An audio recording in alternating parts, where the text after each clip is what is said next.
জগন্নাথ দেবের রথের নাম হচ্ছে নন্দী ঘোষ। যে দড়ি দিয়ে এই রথ টানা হয় তার নাম শঙ্খচূড় নাগিনী। বলভদ্রের রথের নাম তালধ্বজ। এই রথের রশির নাম বাসুকী নাগ। সুভদ্রার রথের নাম দর্পদলন। এই রথের রশির নাম স্বর্ণচূড় নাগ। সম্পূর্ণ রথ শুধুমাত্র কাঠের তৈরি, ফলে রথ চলার সময় কাঠের কড়কড় শব্দ হয়। এটিকে বলা হয় বেদ। জগন্নাথ দেবের রথের প্রতিটি অংশ অত্যন্ত পবিত্র। 3টি রথে 33 কোটি দেবদেবী অধিষ্ঠান করছেন, ফলে রথের রশি স্পর্শ করলেই 33 কোটি দেবদেবীর চরণ স্পর্শ করা হয়। প্রচলিত বিশ্বাস অনুসারে রথের রশি স্পর্শ করলে পুনর্জন্ম হয় না। এছাড়া মনে করা হয় জগন্নাথ দেবের রথ টানতে পারলে অশ্বমেধ যজ্ঞের ফল লাভ হয়। নববিবাহিতরা রথের রশি ছুঁয়ে তাই প্রভুর আশীর্বাদ নেন।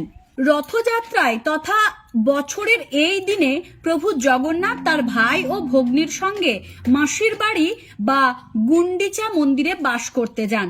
পুরীর জগন্নাথ দেব মন্দির থেকে 3 কিলোমিটার দূরে এই মন্দির রয়েছে। সেখানে 8 দিন কাটানোর পর মূল মন্দিরে ফিরে আসেন তারা। রথ যখন চলে প্রথমে থাকে বলদেবের রথ, কারণ তিনি বলদেব দাদা।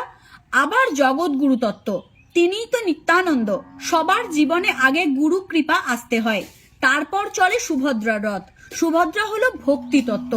গুরু কৃপার পর আসে ভক্তি মহারানী, কারণ ভক্তির ঠিকানা শ্রী গুরুপদে। গুরুদেব হলো ভগবানের করুণার মূর্তি। তারপর যায় জগন্নাথের রথ।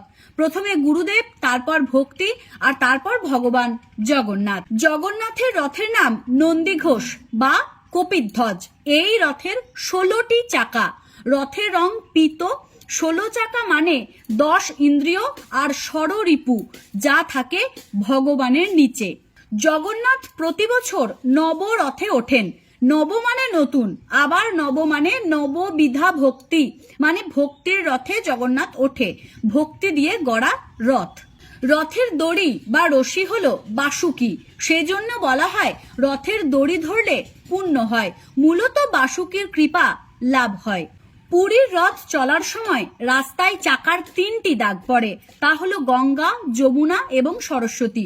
যারা বার্ধক্যজনিত কারণে বা অন্যান্য কারণে রথের দড়ি ধরতে পারেন না, তারা যদি চাকার এই 3 দাগের ধূলি গ্রহণ করেন, এই ত্রিদাগে গড়াগড়ি দেন, তাহলে গঙ্গা, যমুনা, সরস্বতীতে অবগাহনের ফল লাভ করেন।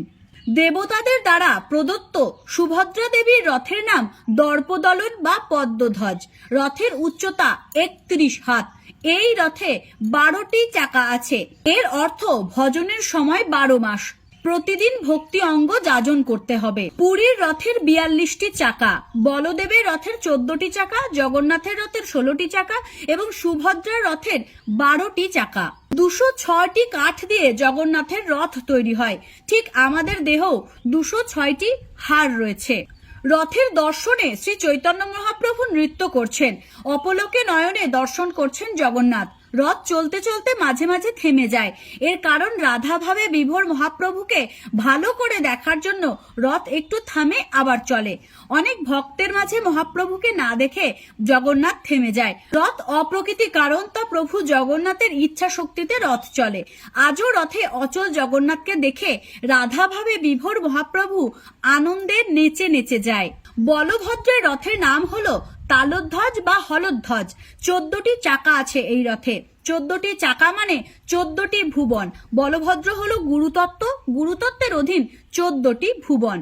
আজকে যে সমস্ত তথ্য আপনাদের সকলের সামনে তুলে ধরলাম তা আমিও জানতাম না, তাই আমার মনে হয়েছে যে জিনিস আমি জানি না সে জিনিস আপনাদের সকলকেই জানানোর প্রয়োজন রয়েছে। ভিডিওটি যদি ভালো লেগে থাকে তবে অবশ্যই ভিডিওটি শেয়ার করবেন এবং আসছে রথের দিন একবার রথের দড়ি স্পর্শ করবেন। জয় জগন্নাথ কি জয়।